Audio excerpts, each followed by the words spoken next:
एक लड़की लगातार इंटरव्यू देते हुए घूम रही है, उसकी कहीं पर जॉब नहीं लग रही है। अचानक वो एक ऐसी फाइनेंस कंपनी पहुंचती है, वहां जाकर वह जैसे इंटरव्यू देती है, उसका इंटरव्यू पास हो जाता है।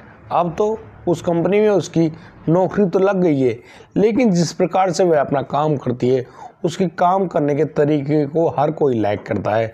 हर कोई इंसान चाहता है कि हाँ, वह लड़की उनका काम करे, और इसी जुगत में अब उस लड़की का जो प्रमोशन है वह दिनों दिन बढ़ता जाता है। दरअसल उस लड़की की पहचान उस कंपनी के मालिक को हो गई थी, और वह मालिक उस लड़की से मतलब कि बहुत ही ज़्यादा खुश थे। वो लोग चाहते थे कि ये लड़की उनकी कंपनी में बहुत ही अच्छा काम करे, और वह लड़की काम भी कर रही होती है। लगातार जिस प्रकार से वह लड़की प्रमोशन पर प्रमोशन पा रही है, बहुत ही जल्दी वह लड़की उस कंपनी में एक स्थान ऐसा बना लेती है जहां से हिलना बहुत ही मुश्किल था। अब तो वह उस मालिक की चहेती बन गई है, और हो ना हो कहीं ना कहीं वह जो मालिक है उस लड़की को अपना दिल दे बैठता है। बस ये बात यहाँ तक ही सीमित नहीं थी, अब तो वह जो लड़की है उस मालिक के साथ उठना बैठना उसने शुरू कर दिया था, और तो और अब तो वह मालिक उस लड़की को होटल में भी बुलाने लगा था। यानी कि उन दोनों के बीच में शारीरिक संबंध तक कायम हो जाते हैं, और फिर वह लड़की यानी कि ऐसे रहने लगती है जैसे कि उस मालिक की दूसरी बीवी हो। दरअसल वो जो मालिक है वो ऑलरेडी शादीशुदा है, उसके बच्चे भी हैं, लेकिन वह कहीं ना कहीं उस लड़की से मोहब्बत कर बैठा है। लेकिन अचानक एक दिन एक ऐसी घटना घटती है कि वह जो मालिक है वह कहीं गायब हो जाता है। वह गायब कहाँ हुआ यह तो किसी को मालूम नहीं, लेकिन एक लाश जो चलती है 972 किलोमीटर दूर, जो कि लगातार चलती ही जा रही है, और फिर अचानक से जब उस लाश के बरामद होने की बात पता चलती है तो हर कोई आदमी हैरान रह गया कि कैसे ये कांड हुआ, कौन कौन जिम्मेदार था, और आखिर इस कांड को होने की जरूरत थी भी या नहीं। दोस्तों, बहुत ही हैरान करने वाली ये जो घटना है, आइए जानते पूरे मामले में क्या क्या हुआ है। नमस्कार, आदाब, सत श्री अकाल दोस्तों, स्वागत है आपका हमारे यूट्यूब चैनल किस्से क्राइम के। और दोस्तों, आपसे वही प्यार भरी गुजारिश, आगे बढ़ने से पहले हमारे चैनल को सब्सक्राइब करना, नोटिफिकेशन की बेल को दबाना बिल्कुल ना भूलें। दोस्तों, हमको फेसबुक पर फॉलो अवश्य कर लें। और आज का बेहद ही हैरान करने वाला मामला सामने आया है राष्ट्रीय राजधानी दिल्ली से। दरअसल दिल्ली में रहने वाले वे जो नीरज गुप्ता है, नीरज गुप्ता एक फाइनेंस कंपनी चलाया करते हैं, और उसी कंपनी में वे लड़की इंटरव्यू देने के लिए आती है।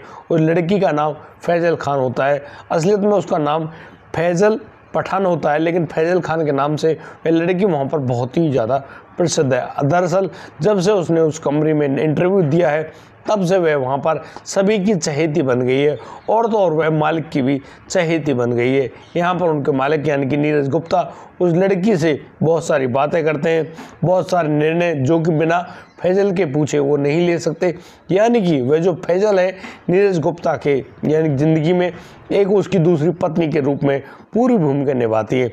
लेकिन इसके बारे में वहाँ जो नीरज गुप्ता की जो वास्तविक पत्नी है अंचल गुप्ता, उनको थोड़ी बहुत तो खबर होती है, लेकिन पूरा सच मालूम नहीं होता है।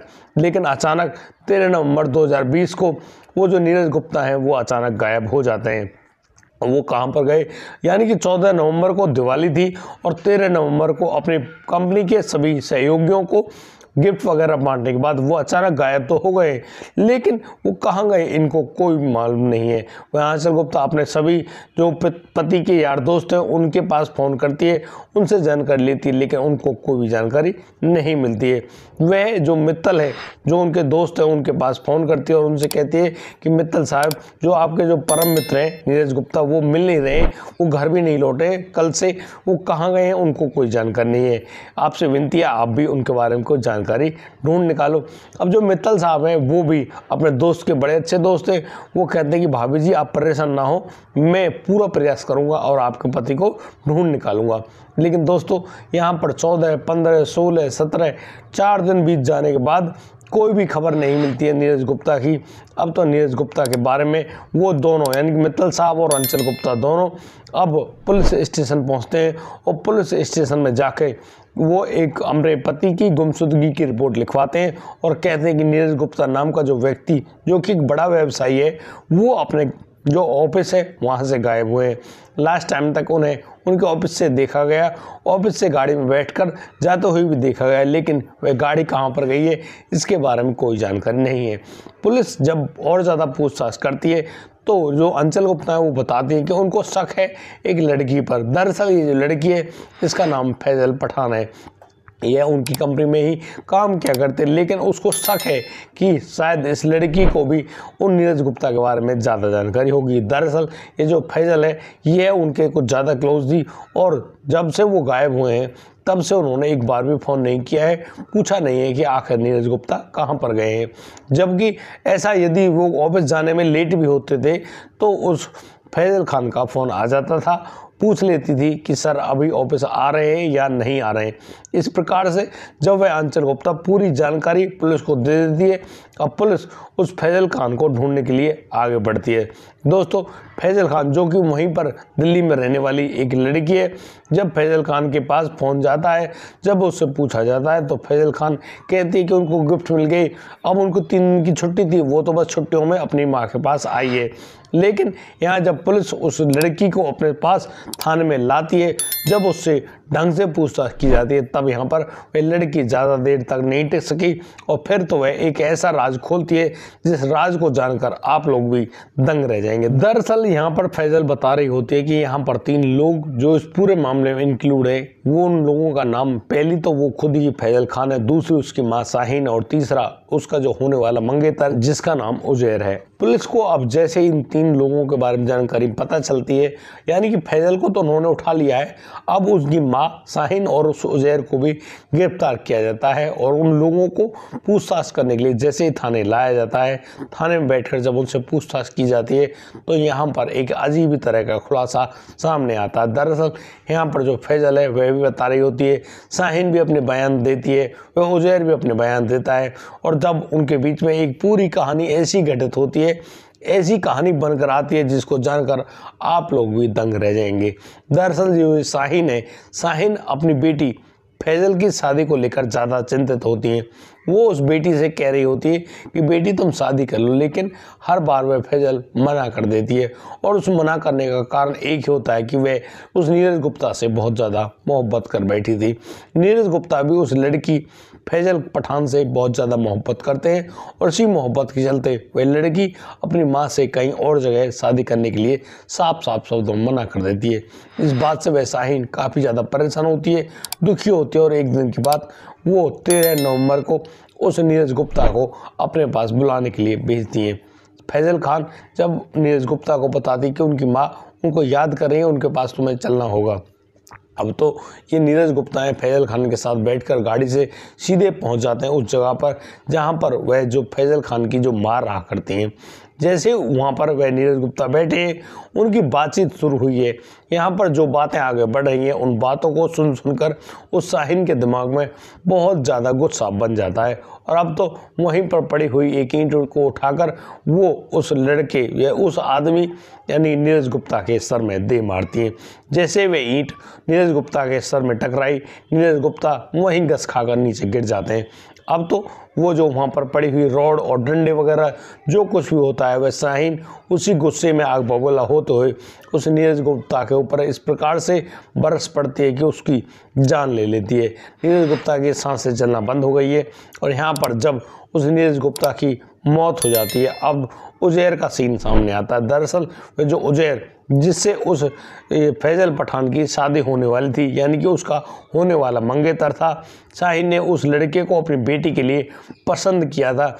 अब तो उजैर एक तेज धारदार वाले अपने घर में से उठाकर लाता है और फिर उस आदमी यानी नीरज गुप्ता के विभिन्न टुकड़े करता है। उसके बाद वह मार्केट जाता है, वहाँ से एक ब्रीफ केस लेकर आता है और उस ब्रीफ केस में उस यानी नीरज गुप्ता के जो हैं उनको ऐसे व्यवस्थित तरीके से लगाता है और फिर उस ब्रीफ केस को पैक कर देता है। दरअसल जो उजैर है वह उजैर भारतीय रेलवे में एक पेंट्री का कर्मचारी है और वह वहाँ उस पेंट्री में काम किया करता है। इसी प्रकार से वह अब आगे सोच रहा होता है कि इस सबको यहाँ से बहुत दूर ठिकाना लगाया जाएगा, तब जाकर उनकी जान बच पाएगी। अब तो इस पूरी प्रक्रिया को वह जो लड़की है फैजल पठान देख तो रही है, लेकिन किसी से कुछ भी नहीं कह पाती है।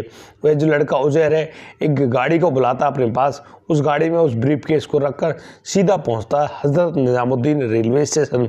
वहां उसको सभी रास्ते मालूम थे कि कहां से उसके ब्रीफकेस की जांच नहीं की जाएगी। वह वहां से उस ब्रीफकेस को लेकर जाता है रेलवे स्टेशन। वहां उसके साथी लोग पूछते हैं कि भाई इतना बड़ा बैग तुम कहाँ जा रहे हो। यहाँ पर वो जो लड़का उजैर है वह कहता है कि उसको कहीं जाना है, वहाँ पर वह रुकेगा, उसको शायद टाइम लग जाए, इसलिए वह इस बैग में अपने सारे कपड़ों को रख कर लाया है। लेकिन उस बैग में वजन तो होता है, वह ज़्यादा कुछ नहीं बताता है।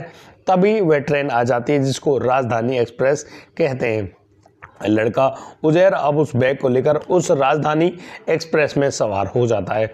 वह अपना काम तो वहाँ पर कर रहा है, लेकिन बार बार उसकी जो निगाह है उसी बैग पर टिकी हुई है और वह उस बैग को ठिकाना लगाने के मूड में है। अब तो ट्रेन आगे बढ़ती है। वह ट्रेन जैसे ही पहुंचती है गुजरात के वडोदरा के पास, यानी कि जो इलाका भरूच जिले का पड़ता है, वहां पर वह उस बैग को उस ट्रेन से नीचे गिरा देता है। दोस्तों अब तो वह ट्रेन आगे बढ़ गई है, उजैर भी आगे चला गया है, लेकिन 14 नवंबर को वहाँ की जो रेलवे पुलिस है उनको जानकारी मिलती है कि यहाँ पर एक बैग पड़ा हुआ है। वहाँ के रेलवे पुलिस जब उस बैग को खोलकर देखती है तो मालूम चलता है यहाँ इस बैग में एक पड़ा हुआ है। दरअसल अब वहाँ पर जो पुलिस उस फोटोग्राफ्स वगैरह खींचती है, उस व्यक्ति जो कि उसमें बंद पड़े हुए थे उनके चेहरे को पहचानने के लिए जगह जगह सर्कुलेट किया जाता है। जब ये पूरी जानकारी चारों तरफ फैल गई तो यहाँ पुलिस ढूंढ रही होती है आखिर ये व्यक्ति कहाँ से आया है। लेकिन यहाँ से 972 किलोमीटर दूर यानी कि गुजरात में उस व्यक्ति के बारे में कोई भी नहीं जानता। लेकिन गुजरात पुलिस द्वारा जैसे ही उस व्यक्ति के चेहरे का जो फोटो सर्कुलेट किया गया है, उसी प्रकार से अब तो वह चेहरा पूरे देश में घूम गया था। और यहाँ दिल्ली पुलिस को जब ये जानकारी मिलती है कि यहाँ पर इस आदमी का ये चेहरा मिला है, अंचल गुप्ता जो कि नीरज गुप्ता की पत्नी है, उनसे जब उनकी पहचान कराई जाती है तो अंचल गुप्ता उस फोटो को देखकर रो पड़ते और कहती है कि हाँ यही उनके पति नीरज गुप्ता है। अब तो जो दिल्ली पुलिस है वह गुजरात जाती है, वहाँ से नीरज गुप्ता के सबको दिल्ली लेकर आती है और उसकी फिर दोबारा से शिनाख्त कराई जाती है, पोस्टमार्टम भी कराया जाता है। तब जाकर सुनिश्चित हो पाता है कि हाँ यही अंचल गुप्ता के पति यानी कि नीरज गुप्ता हैं। पुलिस ने इन सारे बयानों को इन लोगों से जब दर्ज करवाया तब इन पुलिस ने भी माना कि हाँ इन तीनों ने ही इतने जघन्य हत्याकांड को अंजाम दिया है।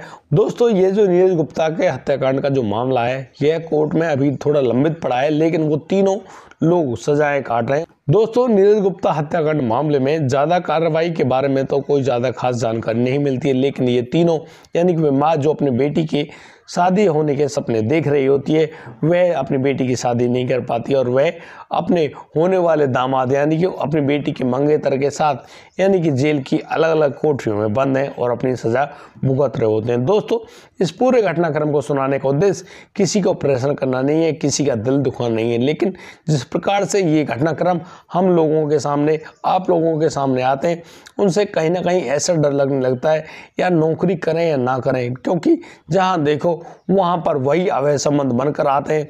कभी कोई टीचर, कभी कोई व्यवसायी, कभी कुछ। अरे भैया हद कर रखी है यार, किसी का कुछ समझ में नहीं आता कि कौन आदमी क्या करना चाहता है। और जैसे ही जो भी आदमी कुछ खूबसूरती देखता है पता नहीं उनकी नीयत कैसे दिख जाती है। भाई पति है, बच्चे हैं, पत्नी है, सब कुछ है, फिर भी शादीशुदा महिला किसी दूसरे मर्द के प्रति आकर्षित हो जाती है, शादीशुदा पति किसी दूसरी महिला के प्रति आकर्षित हो जाता है और उसके बाद भाई वही काम करते हो, कुछ ज़्यादा नहीं, वही शारीरिक सुख शायद आपको लगता होगा, लेकिन वही गंदगी है यार। गंदगी में बस अपना मुंह मारते हो और शायद आपको लगता है ये आनंद है।